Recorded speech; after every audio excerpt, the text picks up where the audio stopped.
just getting home now. Hello, welcome to the IndyStar Colts Cover 2 podcast. I'm here with our insider, Joel A. Erickson, and I am Nat Newell, the Colts editor for the Star. Where they're 2-0. I, for one, did not expect to be talking about the Colts at 2-0 after 2 weeks. First thing we will get to is we basically could not understand why Shane Steichen handled the end of Sunday's win over the Broncos the way he did, and we were very mean to Shane in the First Impressions podcast. But to his credit, he came out, didn't even wait for a question. He said, "I screwed up. I should have thrown the ball more." For a football coach, especially in these situations, I always give him credit if they can come out and just acknowledge they made a mistake. People make mistakes. It's an egregious mistake, but it didn't end up hurting them. So I just want to make sure I give him credit for acknowledging the mistake and not even waiting for the question, just admitting it. Yeah, Shane typically doesn't do this the same way that like Frank Reich did. I think Frank Reich used to kind of like overly explain everything. He would tell us everything that was going on behind his decision making, which we missed. Yes, I missed it a lot. Because I think just on the one level, my general instinct is to try to explain the team to the fans. And it's hard to do it when I don't understand what's going on behind the scenes with the decision making. I think with this one, the response I kept seeing has been something like, after he's done this, we can't trust him again. And I don't know, I'm kind of on the fence on how to process that. I get it. It was a really bad mistake. You shouldn't play for a 60-yard field goal. Also, there's a lot of guys. I think just about every coach has some time management games they'd like to have back. And yeah, that's the hard part is he's got it here. It ultimately ended up not mattering because of the leverage penalty. I think you have to give him credit for all the other stuff that's gone right with the 2-0 start, and kind of you don't necessarily just throw it away that they screwed this stuff up, but you he doesn't. You don't have to. I don't think you need to completely throw Shane Steichen out with the bathwater. If he does it again, yes, that's a problem. But I thought it was interesting. I mean, Greg Doyle wrote in his mailbag column this week, the fans, he got a lot of people wondering what Shane was doing, a lot of anger at Shane, which I understand. But the fact that they won the game, I think you give him a pass on this.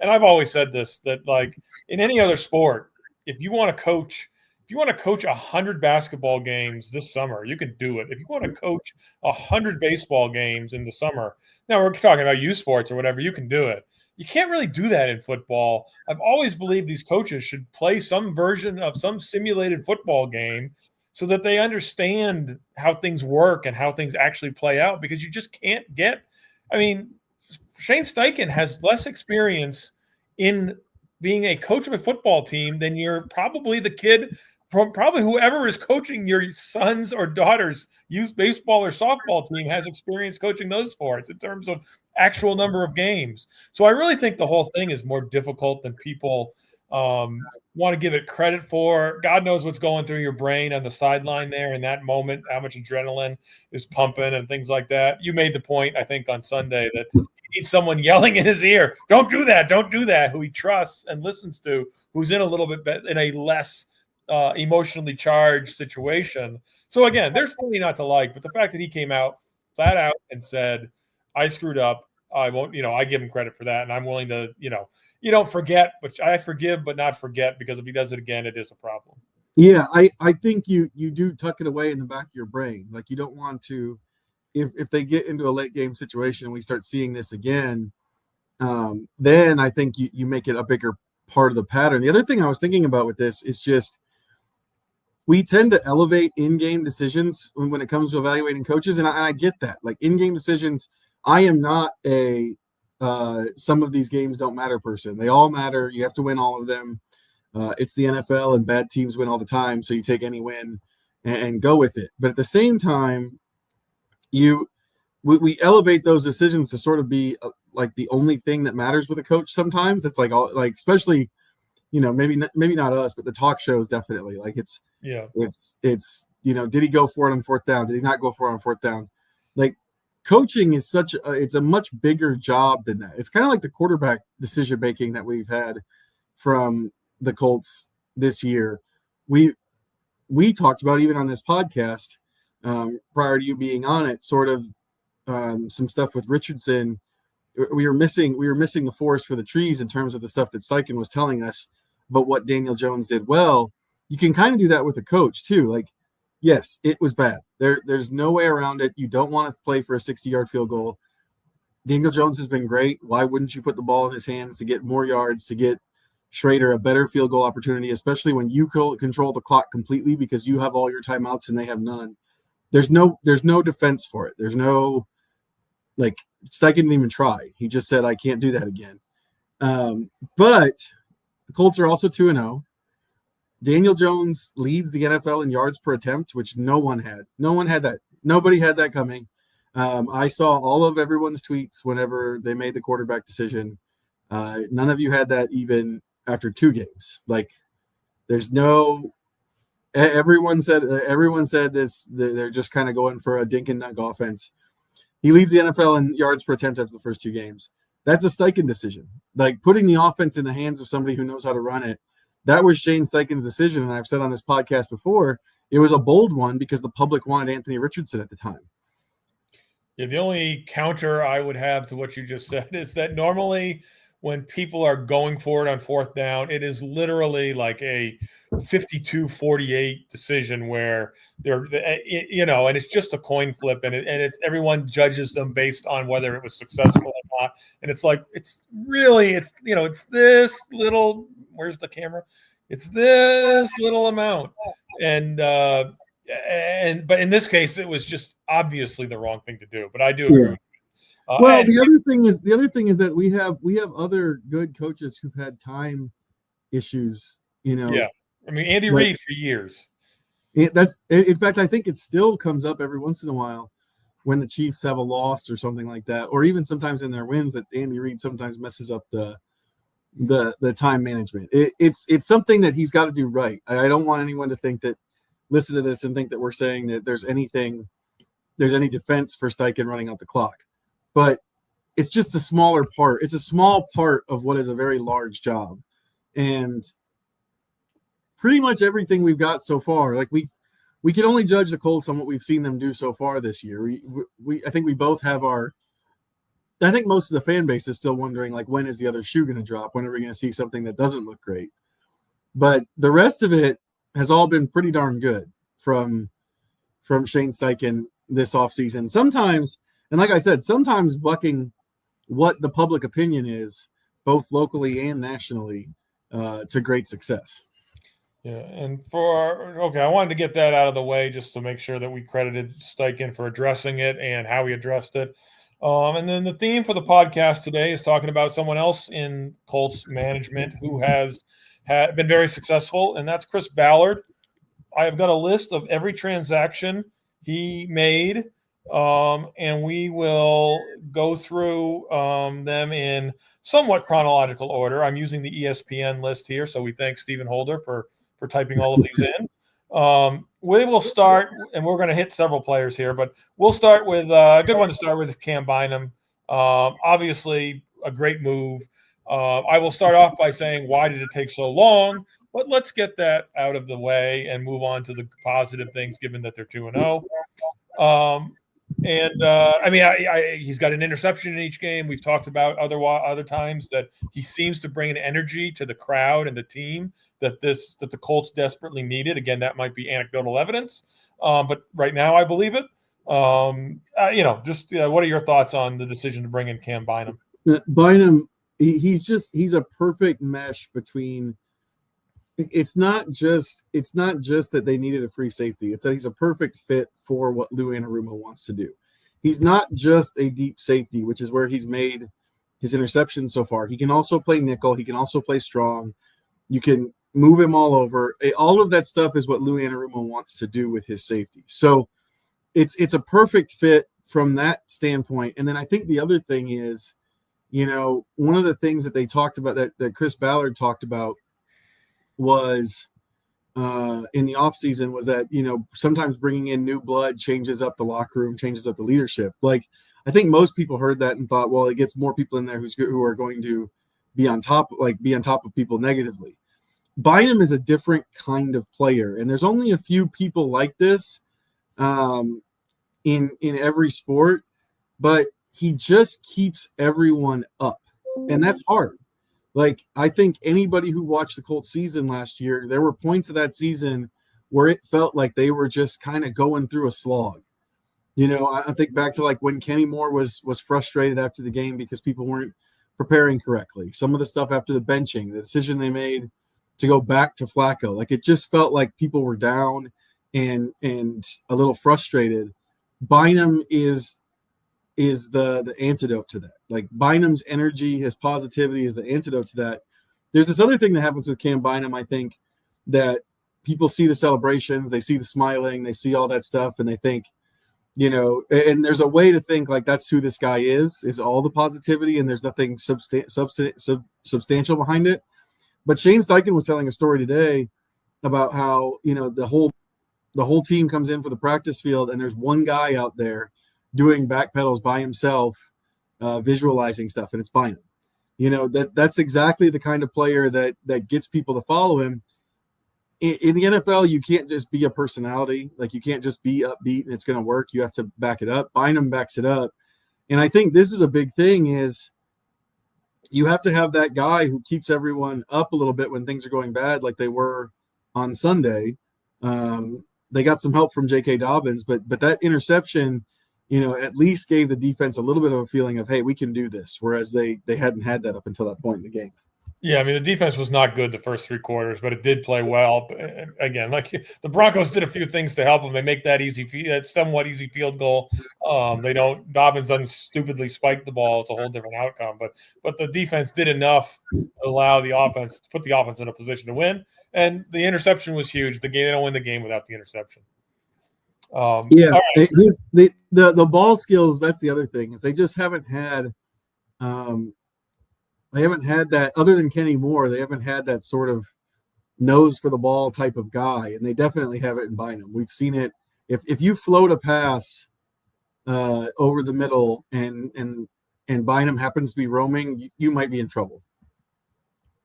All right, the next move on the list is signing Charvarius Ward, obviously number one corner, had a difficult year last year for reasons that are easily understandable with the death of his daughter. But we've only seen one game. He was really good in the first game. Obviously, they won without him, although they did not look as good against the Broncos. But again, another guy that they've needed for years, and Ballard went out and got him, and so far so good. Cornerback, and I might be stepping on a little bit of this by bringing this up, but cornerback is really, I think, the position where you can see most that Ballard used a different approach with Lou Anarumo's defense, because they've just relentlessly gone after corners throughout the offseason, and it started with the Ward move. Ward is a different kind of player than Bynum in terms of like the energy and stuff like that. Ward is sort of the prototypical number one corner, and we haven't necessarily seen him make an interception yet. He made several in training camp, but the thing that I noticed just off the first game was just that when someone caught the ball in his area, they were down immediately. I think Colts fans have seen a lot of off coverage with cornerbacks over the years, and that off coverage has led to some like catch and run type things. So far it hasn't happened with Ward. We didn't see it in the opener. The other thing is that the guy that reminds me of is Pat Surtain from the Broncos, because the Colts. And we'll get to a little bit of this going forward. The remarkable thing is that the Colts didn't shy away from him. They kept throwing at the reigning defensive player of the year, but they also didn't give him any yards after the catch because he was right there and able to make the tackle. Ward is kind of similar, and it just gives them, like, in hindsight, at the time it was like, well, they went out and signed a number one corner instead of just relying on the young guys they have. Now that we know that everyone was going to get hurt, the Ward move matters even more, because if they hadn't gone out and beaten the Saints, that's the other thing about this, is that Chris Ballard did what he doesn't usually do and went over his price to beat the Saints out for Ward's services. If he hadn't done that, where would the Colts be corner-wise? Like Xavier Howard starting with Mekhi Blackman last week was a one-off, hopefully, I think from a Colts standpoint. And Ward was out at practice today in a blue jersey, which is a good sign. But that's where they would be if they hadn't signed him right now because of all the injuries. So it looks even better when you know what was going to happen, when you know what happened to the cornerback position after that. Yeah, and Ward had concussion symptoms after the Dolphins game, missed the Broncos game because of it.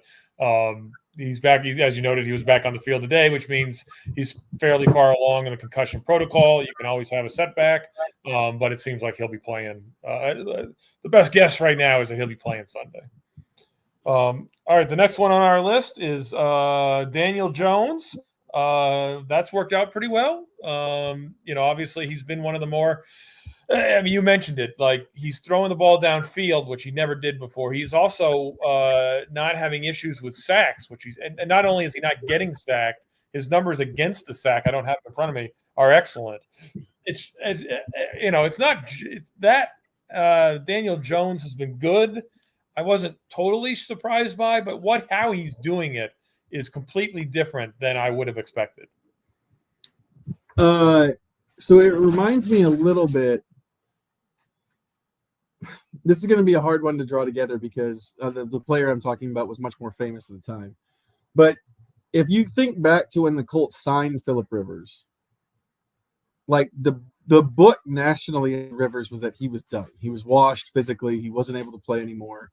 What could the Colts possibly get out of this other than, just an old guy that they like? That was kind of the national reaction to them getting Daniel Jones. Obviously, he's not old, but it was kind of like this. We've seen this guy. We know what he is. He can't be anything different than that or more than that in the NFL. The common link is that there was more in there. For Phillip Rivers, it was if you give him the right offense and put the right people around him, he can look a lot more like the Phillip Rivers who was really, really good for the Chargers for so many years. In the case of Jones, what we've seen through the first two games is something like you alluded to, we haven't seen from him before. And I think the other thing is just that we underestimate a little bit, or I guess we didn't know. Nobody knew. At the time, nobody knew that Daniel Jones could be the kind of player who is excellent pre-snap and knows where to go with the football. We just hadn't seen it from him. It turns out that's what Shane Steichen needed. That's what Shane Steichen needs is somebody who can run his offense and take advantage of all the stuff that he schemes up and finds in the opposing defense. Nobody knew that at the time. Nobody knew that 2 weeks ago. I was listening to a national podcast. They were just like kind of checking in on the Colts for like 8 minutes the other day, and I was listening to them talk, and they were still kind of like, yeah, a couple of weeks ago on this pod, we were talking about how it was a terrible idea to start Daniel Jones over Anthony Richardson, and we're still not sure if that was the right idea. And I'm like, yeah, it was. Like, I don't, even if it goes bad from here on out, it was clearly the right decision for the Colts right now because we haven't seen Richardson run the offense like this. Jones, I think, this is another thing that was said all offseason that everyone poo-pooed was Chris Ballard, who decided to sign Jones, kept saying, guys can be different in other places than we've seen them be in the NFL before. And he kept citing all these players, and everyone was like, yeah, but Daniel Jones isn't those players for a lot of different reasons. Again, it's only 2 weeks in, but he's been really good. And this isn't like an eye test where you can't back it up with the numbers. The numbers from the traditional stuff to the advanced stuff all says Daniel Jones has been really good for the Colts for 2 games. And Denver's defense is really good. Denver's defense, I think, is good. By the end of the season is going to look really good. And they almost put up 500 yards against them. Yeah, I mean, even if they lose that game to the Broncos, the whole Steichen time management thing would have absolutely killed the vibe. But that had nothing to do with Jones. Jones was still great. So even if they don't win that game, Jones is where he's at. I mean, if they lose that game, what we would have been talking about is why didn't he trust Daniel Jones after he played so well? Yeah. Whereas like, with other quarterbacks they've been here, it's like, why are they putting so much trust in this guy? That would have been the narrative, is why would Shane Steichen get so conservative when his quarterback had been so successful? And nobody thought that 2 weeks ago. Nobody thought we'd be having that discussion after any game before the season started.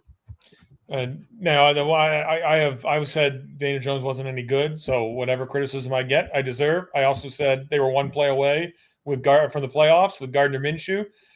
So maybe there's more to Shane Steichen at least scheming things up than, or there's enough there that we need to give him credit, and we're getting to that point. So, all right, next transaction, they signed Khalil Herbert, running back, to a 1-year contract. They have since released him. I don't know that we need to go too deep into this one, but clearly they have not. He was not what they were looking for. Didn't cost them much. I don't know that we needed. I don't know. Do you have any comments on Khalil Herbert? You can group Khalil Herbert with Corey Ballantyne too. Yep. They signed for essentially like $1 million. It didn't really work out with either of them, but they in both cases they found ways to fill that spot anyway. They signed Neville Gallimore to a 1-year contract, defensive tackle. You're going to have to carry the conversation on this one because I am sure I have been staring out at the field when Neville Gallimore was on it. I do not know if I could tell you a single thing that he did while I was staring at it. This one is our first signing that you can kind of go, hey, we got to table this a little bit and see if it works. Because so far, I feel like the Colts have struggled against the run. I don't feel like they've been great against the run so far. Gallimore is part of that. They have really struggled to fill this spot since they started trying to make some upgrades there. They tried spending a lot of money on Raekwon Davis. That didn't work out for a lot of reasons. And so this time they were like, well, we'll get a veteran, but we're going to get a veteran who doesn't cost very much. Gallimore doesn't cost anything in terms of money, but they need those backup tackles to play better, especially if they're going to play like they did on Sunday, some 3-4 where there's 3 defensive tackles on the field. They have to be better against the run. He's got to add some stuff against the pass. The whole pass rush hasn't been that great yet. I think this one is, well, you don't have the bust of spending so much money on Raekwon Davis. So far, this one you want to see a little more from. Yeah, well, first of all, I will say the Colts are giving up an average of 5.5 yards per rush. I only know that because a little behind the scenes, how newspapers work. We obviously lost Nate Atkins. Joel does have some help, but it's hard to just fill that gap. So what I've been doing is just telling Joel to do everything. And some people say, Joel, you have to do that. You have to do that. So his revenge was to send me our Sunday things to watch was 99 things to watch. So I sat here at the same spot I'm sitting here now for like 45 minutes this morning, reading through 99 things to watch, one of which was 5.5 yards per rush. I am actually obviously you need to do better than 5.5 yards. But if you're going to give something up, you give up the run in today's NFL. You got to stop. You've got to be good against the pass. You got to rush the passer, which we'll get to soon enough. And you got to cause turnovers, or you got to be able to make things confusing for the quarterback. They've done all that. So the linebacker situation we all knew was going to be an issue to some degree, and I assume that's part of the 5.5 yards they're giving up. But honestly, if I got to make a decision, that's what you can't do everything, or you rarely can do everything unless you're the Green Bay Packers. But I'm willing to give up a little bit on the run to do the other stuff. Nat jokingly has told me that I need to do Forrest Buckner things to watch for a while. And then another friend of the show, Mike Chappell, has been saying for years he wants 99 things. And I saw the Titans on the schedule and I took my opportunity. It took Nat 45 minutes to read it. I will say it did take me essentially an entire baseball game to write it. I got to like 60 and I was like, I really wish I hadn't done this. But at that point, my decision-making process was I could scrap all this and write it the normal way, which already takes an hour and a half to 2 hours. Or I could just continue on with this thing I've done. And like I said, Chap's been begging for 99 for a while. So we know Cam McGrone is now the limit, number 59 for the Colts, and that's the limit for who we're featuring in the things to watch. All right, now here's an important move. On March 17th, they agreed to terms with cornerback David Long Jr. Is he on the roster anymore? Practice squad. Practice squad. Okay.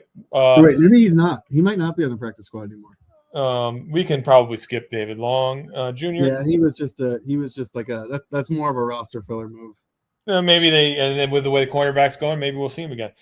They released Matt Gay on April 10th. I think this has been 2 games, but you can't argue. Again, Schrader has kicked 9 field goals, which is insane. Hasn't missed yet, but he also hasn't made an attempt beyond 48 yards. We have no idea where Spencer Schrader is in terms of just how good he is. But I mean, Matt Gay was not great in the one game I paid attention to that he was kicking for the Commanders. So and it did cost him some money, but I think you got to. This is another check mark for Chris Ballard making a somewhat gutsy move in releasing Gay. Yeah, the last time the NFL world saw Matt Gay, he was missing 50+ yarders, which was also his problem here. So, yeah, cutting bait made sense. And I did double check. David Long is not on the Colts anymore. That was a depth move. One more injury, and we'll see him back. April 11th, they re-signed Mo Alley Cox. Again, I think everyone we can go here deeper if you want, but everyone kind of thinks Alley Cox would be a good number 2 receiver, good blocker, is not incapable of catching the ball. And just so I always bring this up, of course, he was a college basketball player, and he had the exact same number of rebounds as Antonio Gates as a college basketball player. So clearly, they're the same player. But any comments on bringing back Mo Alley Cox other than good move that has worked out exactly how everyone thought it would? So people don't understand this, and this is going to be my quick minute or so to explain this. Everyone says Mo Alley Cox, he should have been gone a long time ago. Every single team in the NFL has a tight end whose basic job is to be a 6th offensive tackle. Every team. Every team has an inline blocker. They're harder to find now because of the college game. They all have one of these guys. Most of them don't catch the ball. Mo Alley Cox actually has 2 catches for 28 yards. He's averaging 14 yards per catch so far this season. It's schemed up stuff. But that's the thing is that's what you do with those guys. They block most of the time, and then you use their personnel groupings to pick up a quick one on a defense because they're not expecting that guy to catch the ball. He's not a number 1 tight end, but he was not. They didn't re-sign him to be a number 1 tight end. They're going to get somebody. They re-signed him to be a blocker, and he's very good as an inline blocker. Okay, next move was May 7th. They signed linebacker Joe Bocci. You made an interesting point that he, after splitting snaps with Cameron McGrone, Bocci took far more of them. Again, I don't know that linebacker play was exactly a strength for the Colts, or has been, but again, this was a low risk move that they probably had to count on him more than they were hoping to, but they've been able to put him in the starting lineup, and they're 2-0 with him there. Well, if you don't sign him, this is another. I was reading a baseball article on Fangraphs the other day, and they were talking about the Giants losing a guy named Dominic Smith, who's essentially been a replacement level first baseman for a while.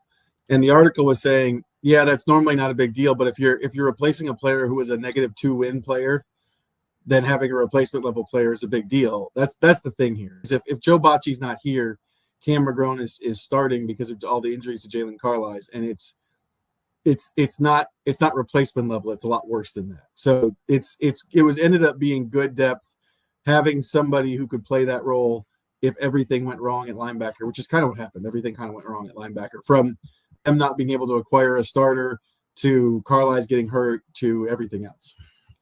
We'll hit the. We don't need to go through every draft pick, but obviously. Tyler Warren's been fantastic so far. He leads the NFL tight ends, I believe, in yards and catches too. 4th most catches and yards after 2 games for a rookie tight end in NFL history, according to StatHead from Pro Football Reference. And as we referenced, they sign Alley Cox to be a number 2 tight end. Warren is clearly the number 1 tight end. Again, we could talk for half an hour about Tyler Warren, but give us the quick rundown on just how, and just how good he's been when rookie tight ends are seldom this good. Even the ones that eventually become really good are not this good. He just can do a lot of different things. He's so far from a one trick pony that teams are going to try to key on him, but you kind of saw this on Sunday. It's really hard to key on a guy if he runs a 40-yard route from the fullback position. Like they can just do so much with him. You can give him a screen. You saw what he looked like in the open field.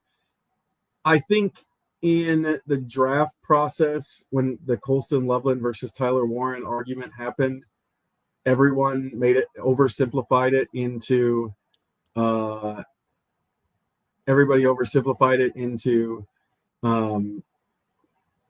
like you have one guy who's an all-around player and one guy who's a down the field receiver, and the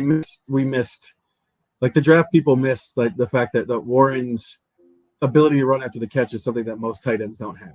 Like, you can't give the play where he caught the ball on the outside and juked two linebackers to get a bunch of extra yards, most tight ends can't do that.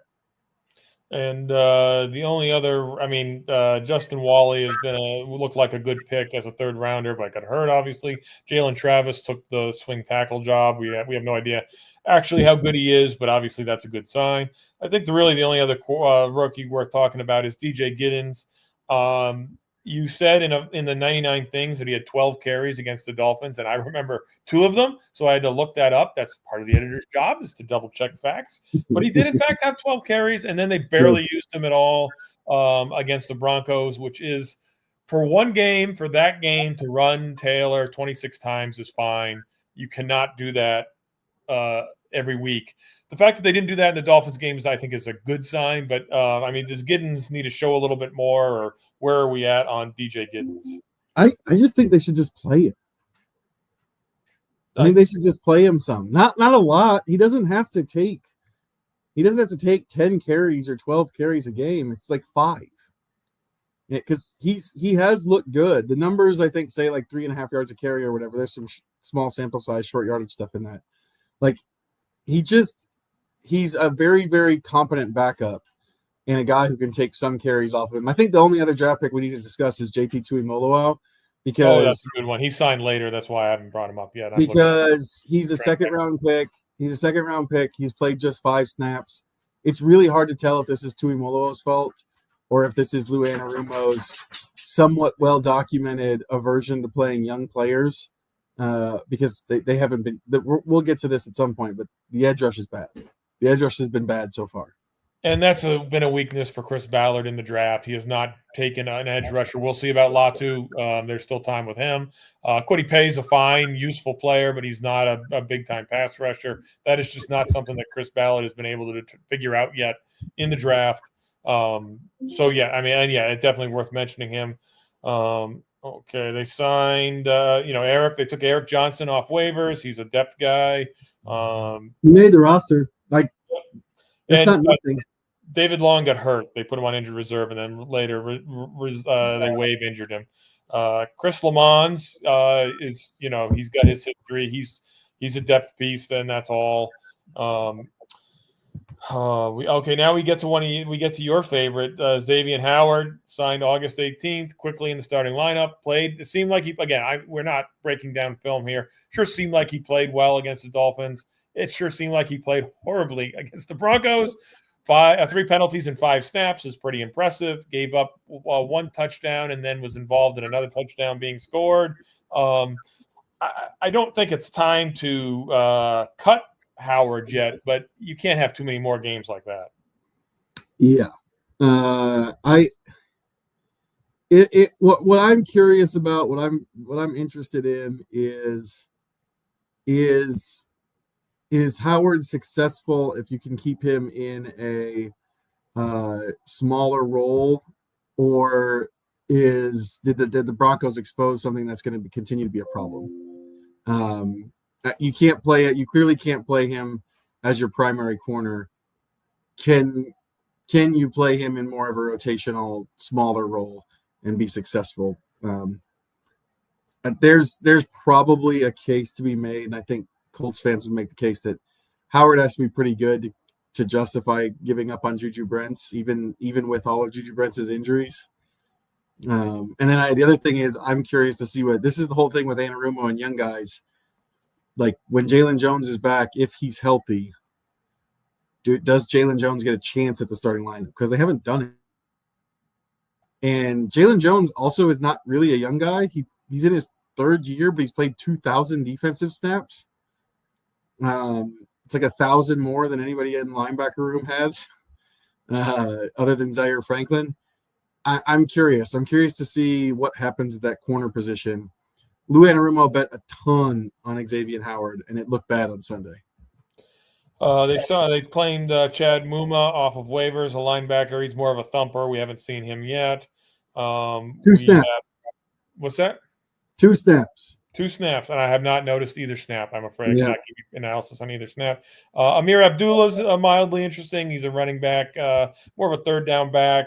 Screwed my fantasy team several years ago, so you might not want to let me talk about Amir Abdullah. And then the last one was going to be Jalen Jones going on the injured reserve. So we've gotten through all the transactions. That's a pretty good list. I mean, obviously the pass rush is an issue. They got 0 quarterback hits. I think we both agree that there was a play that was called a designed run that shouldn't look like a designed run. So there should have been a sack. Should have been a sack. But 1 sack versus 0 sacks in a full game is not a huge difference.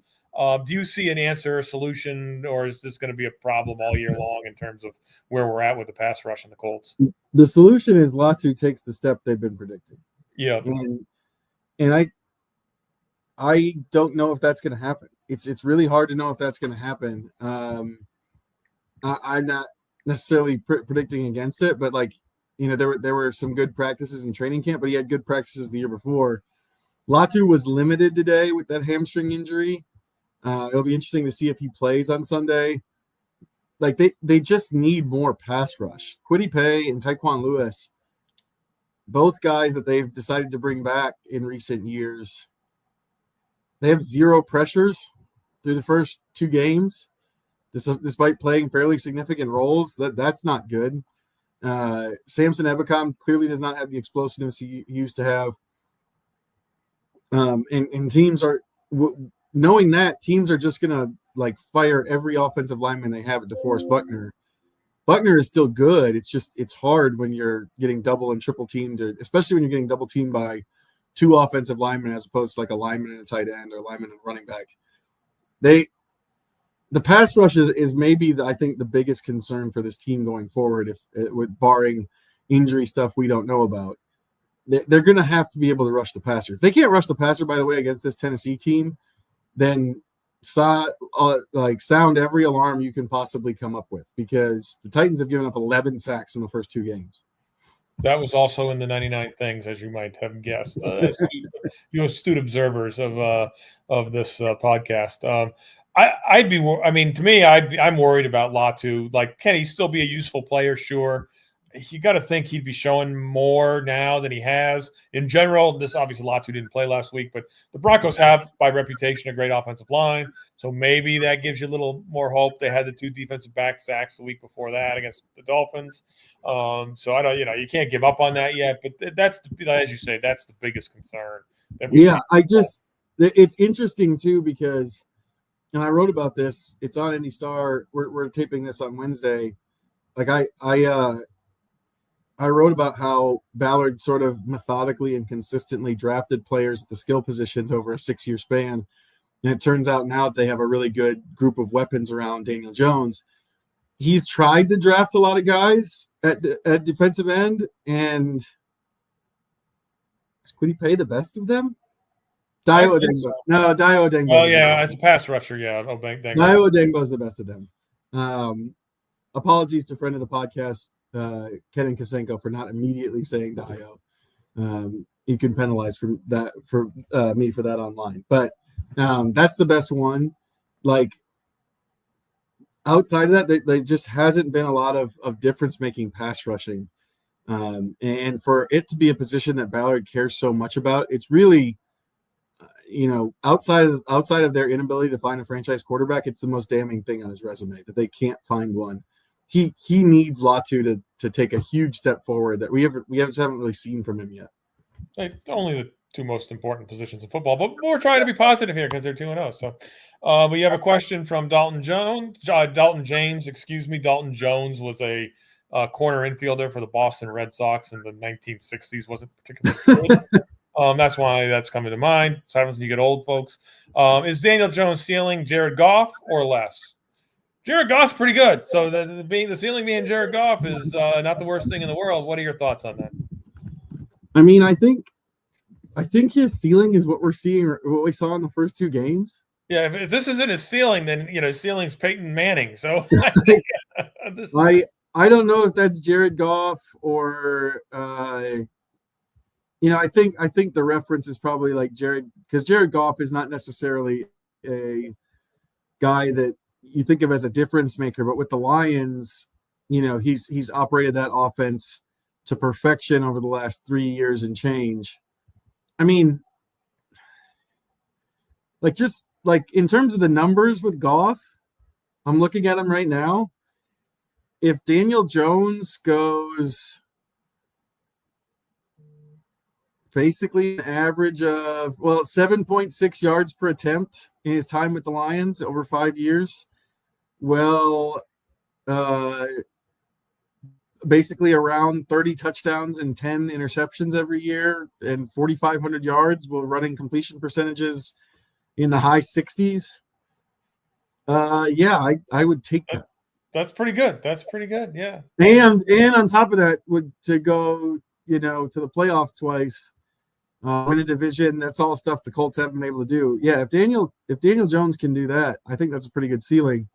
Like I said, that's the ceiling. The ceiling is what we're seeing right now. I don't necessarily know that there's more than what we've seen in the first two games. The question now, I think, for me is more, can he sustain the level of play he's at? Because if he can, whether it's Alex Smith or Jared Goff or whatever, it's a pretty good quarterback. And I know in the AFC you'd rather have Mahomes or a Josh Allen or Lamar Jackson or something like that, but the Colts don't have one. They don't have one of those. And so, I keep Daniel Jones playing at this level, and I think the Colts are in a pretty good spot. All right. Well, we will wrap it up right here. We appreciate our commenters, and we will do this 3:30 Wednesdays is what we're aiming for. We can't always. Yeah, we're going to aim for 3:30. Yeah. Based on news and what Joel has to do. Joel also forgot like and subscribe at the beginning of the podcast. So we'll see if all 99 of his things get published. I should have brought it up too. So please like and subscribe. We've been having a lot of success so far with our YouTube, our Colts IndyStar TV Colts channel on YouTube. So we appreciate all the people checking us out. And like I said, come back next Wednesday, 3:30. Like and subscribe. Thank you very much.